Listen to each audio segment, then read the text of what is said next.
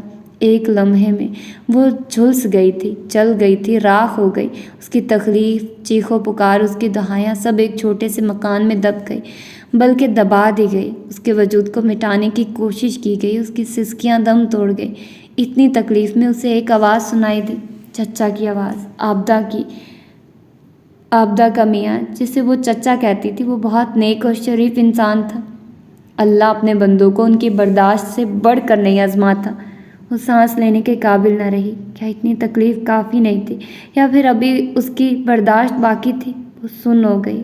آنکھ بند ہونے سے پہلے آخری منظر جو اس نے دیکھا تھا، وہ دادی کی روتی ہوئی صورت، چچی کا سرد چہرہ، زینب کی تمسخر اڑتی آنکھیں، اور پھر کانوں میں پڑنے والے آخری الفاظ، یہ مر کیوں نہیں جاتی اماں؟ پھر ہر طرف اندھیرا چھا گیا۔ اس کے دل، دماغ، اس کی روح، اس کے وجود کے ہر کونے کی گہرائی میں سیاہی ہی سیاہی۔ 3 کپ چائے جلدی گیسٹ روم میں پہنچا دیں، وہ حکم صادر کر کے الٹے قدم واپس جانے لگا۔ ایکسکیوز می، آپ مجھ سے مخاطب ہیں؟ وہ حیران ہوتے ہوئے پوچھ رہی تھی۔ شاید یہ مجھے ملازمہ سمجھ رہا ہے، اس نے سوچا۔ وہ رکا اور کان پر لگے سفید ایئرپورٹ پر ہلکی سی انگلی پھیرتے ہوئے اس کی طرف دیکھا، اور 3 قدم چلتا ہوا اس کے سامنے جا کر رکا۔ کیا یہاں آپ کے علاوہ کوئی اور بھی موجود ہے؟ کہتے ہوئے ادھر ادھر نظر گھمائی، جیسے کہہ رہا ہو مجھے تو دکھائی نہیں دے رہا، کیا تمہیں دکھائی دے رہا تو بتاؤ۔ چہرے پر بلا کی سنجیدگی اس نے رک کر ایک نظر سامنے آنکھوں میں ناگواری لیے کھڑی نیلے رنگ کے لباس میں ملبوس بڑی بڑی مگر اجنبی آنکھیں، چہرہ ملائی جیسا سفید مگر نم، پسینے سے چمکتا ہوا پرکشش، ہونٹ سختی سے بھینچے، بالوں کو پیچھے کی جانب جوڑے کی شکل میں پن کی مدد سے سپورٹ دی، یوں کہ اگر پن نکل جائے تو بال آبشار کی طرح کمر پر پھیل جائیں۔ وہ کچھ لمحے اسے دیکھتا رہا۔ اگر آپ اچھی طرح گھور چکے ہوں تو ذرا راستے سے ہٹ جائیے پلیز، وہ تنفر اور سنجیدگی سے بلا جھجک بولی، جو اسے تاڑ رہا تھا۔ ایک لمحے کے لیے وہ سٹپٹا گیا۔ آپ اتنی خوبصورت بھی نہیں ہیں کہ ملک ہشام کو آپ کا راستہ روکنا پڑ جائے، اور جہاں تک گھورنے کی بات ہے تو آج سے پہلے آپ کو یہاں دیکھا نہیں۔ اینی ویز 3 کپ چائے گیسٹ روم میں۔ وہ ابھی مزید کچھ کہتا کہ اس کی بات کاٹ کر وہ ٹھنڈے لہجے میں بولی، میں آپ کی ملازمہ نہیں ہوں، مجھے اس سے کوئی غرض نہیں کہ آپ کون ہیں۔ اگلے 5 منٹ میں چائے اور کچھ سنیکس گیسٹ روم میں پہنچ جانے چاہیے، روبدار آواز میں حکم دیتا، لمبے ڈنگ بھرتا وہاں سے چلا گیا۔ پیچھے وہ ماتھے پر آئے پسینے کو غصے سے صاف کرتی، صافی وہیں پھینک کر کچن سے باہر نکل آئے۔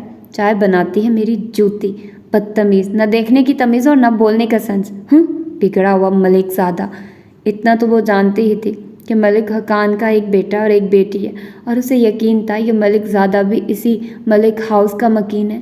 ڈرائیور اسے روکنے کی کوشش کرتا رہا، مگر وہ انسنی کر کے چلی آئی۔ بہت مشکل سے اسے ایک رکشہ ملا۔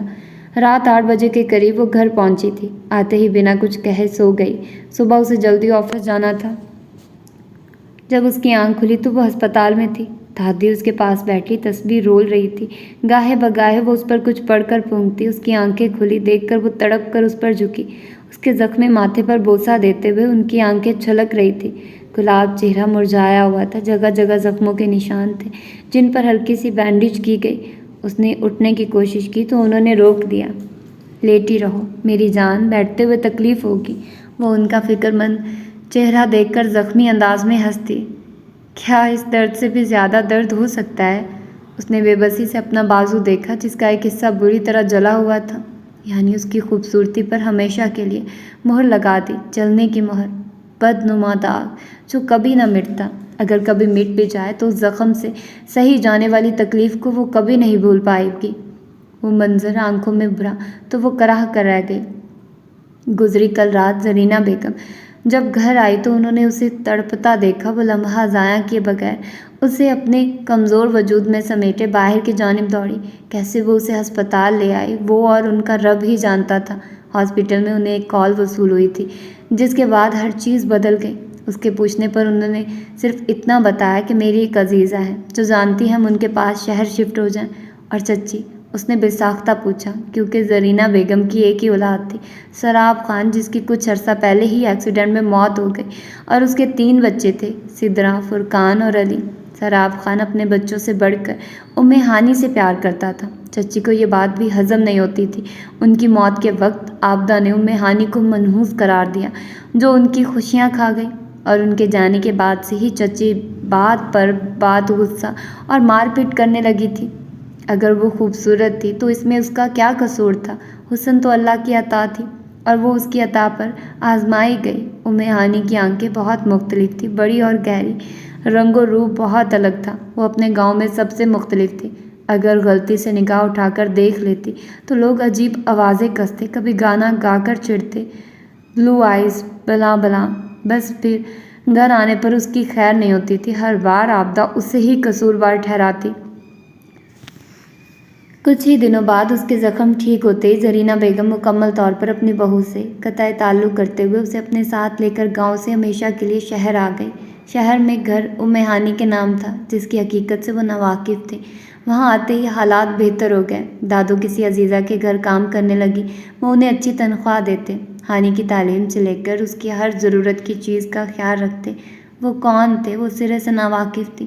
وہ ہمیشہ ان سے پوچھتی، کون ہے وہ دادو جنہیں اللہ نے میری زندگی میں فرشتہ بنا کر بھیجا؟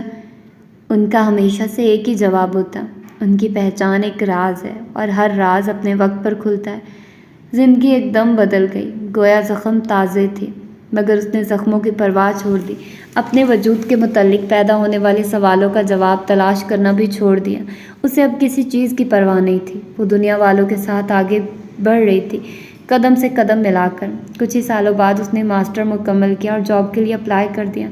وقت مہربان تھا یا قسمت، اسے شہر کے سب سے بہترین ٹیکسٹائل انڈسٹری میں جاب مل گئی۔ اس نے دادو کو کام کرنے سے روک دیا۔ اب ضرورت بھی نہیں تھی کہ وہ اس عمر میں اس کے ہوتے ہوئے ملازموں کی طرح کام کرتی۔ لیکن زرینہ بیگم کی بھی ہڈی کو سکون نہیں تھا۔ وہ آئے روز ایک فون کال پر دوڑی چلی جاتی۔ اسی بات پر اسے بہت الجھن ہوتی تھی، آخر کیوں دادو ان لوگوں کے سامنے انکار نہیں کر پاتی؟ ملک ہاؤس میں اس وقت ایک ہی آواز گونج رہی تھی، میری کتنی انسلٹ ہوئی، آپ لوگ سوچ بھی نہیں سکتے۔ آخر ہوا کیا ہے؟ کوئی بتائے تو۔ خان صاحب نے بیٹے کے بفرے ہوئے مزاج کو دیکھا، جو مسلسل پنڈولم کی طرح گھوم رہا تھا۔ بابا انہیں وارن کریں۔ اشارہ اپنی ماں کی طرف تھا۔ ہر کسی کو گھر میں نہ گھسا لیا کریں۔ عجیب بات ہے، یہاں اس لڑکی کو کوئی جانتا نہیں، اور وہ محترمہ آئی، کھانا بنایا اور چلی گئی۔ بھی جانا آپ نے وہ کھانا کھایا تو نہیں؟ نہ جانے کیا ملایا ہو اس نے۔ وہ رکا، پھر فکر مندی سے بھی جان کے قدموں میں بیٹھا اور بازو پکڑ کر انگلیوں کا دباؤ ڈال کر نبض ٹٹولنے لگا۔ ارے تم زرینہ کی پوتی کی بات کر رہے ہو؟ وہ میرے بلانے پر ہی آئی تھی، میں نے ہی فون کیا تھا۔ زرینہ ٹھیک نہیں تھی تو اس نے اپنی پوتی کو بھیج دیا۔ اللہ بھلا کرے، اتنا اچھا کھانا بنا کر گئی ہے، بہت ذائقہ ہے اس کے ہاتھ میں۔ ایک گہرا سانس لے کر اور روٹھے لہجے میں پھر بولی، خود تو چلے گئے ولیمہ کھانے، اور اس بچی کا شکریہ ادا کرنے کی بجائے بیچاری کو کوس رہے ہو۔ دیکھو بلا ہے کوئی بات کرنے والی، یہ بھی تو سوچو، اسی کی وجہ سے تمہاری دادی نے پیٹ بھر کر کھا لیا، ورنہ نہ جانے کب تک بھوکی پڑی رہتی۔ ٹھیک ہی تو کہہ رہی تھی، آج پہلی بار ندرت کو جانے سے پہلے کھانا بنا کر جانا یاد نہیں رہا تھا۔ جو بھی ہو، آئندہ وہ لڑکی اس گھر میں نظر نہ آئے۔ شام کا غصہ ابھی بھی سوا نیزے پر تھا۔ ندرت اور حقان جانتے تھے بھی جان کو کتنا لگاؤ ہے زرینہ سے۔ عمر کا ایک حصہ اس نے ان کے نام کیا تھا۔ ندرت اور حقان اٹھ کر اپنے روم کی طرف چلے گئے۔ ابھی وہ ولیمہ اٹینڈ کر کے آئے ہی تھے کہ شام نے گھر سر پر اٹھایا ہوا تھا۔ وہ میٹنگ کے سلسلے میں مصروف تھا، اسی لیے شادی اٹینڈ نہ کر سکا۔ میٹنگ کے بعد وہ 2 دوستوں کو ساتھ لیے گھر آ گیا۔ اسے اندازہ نہیں تھا کہ ایک ملازمہ بھی جان کے پاس رکی ہے اور دوسری ماما لوگوں کے ساتھ گئی ہے۔ پہلی دفعہ اسے اپنے گیسٹ کے سامنے شرمندہ ہونا پڑا، اور وجہ صرف وہ لڑکی تھی۔ 3 کپ چائے ہی کی تو بات تھی، میں نے کون سا پہاڑ کاٹنے کو کہہ دیا تھا؟ اور ایک بھی جان کی زبان ہے کہ ابھی تک اس کا ورد کیے جا رہی ہے۔ چپ چاپ مجبوراً ان کے پاس بیٹھا دانت پیستا رہا۔ آج ہفتہ تھا۔ آفس سے نکلتے ہی اس نے دادو کو فون کیا۔ رنگنگ ہو رہی تھی لیکن وہ فون نہیں اٹھا رہی تھی۔ آج سے پہلے تو ایسا کبھی نہیں ہوا۔ وہ فکر مند سی سڑک کے کنارے موبائل ہاتھ میں تھامے کھڑی تھی۔ اگلا خیال آتے اسے ماتھے پر ہاتھ رکھا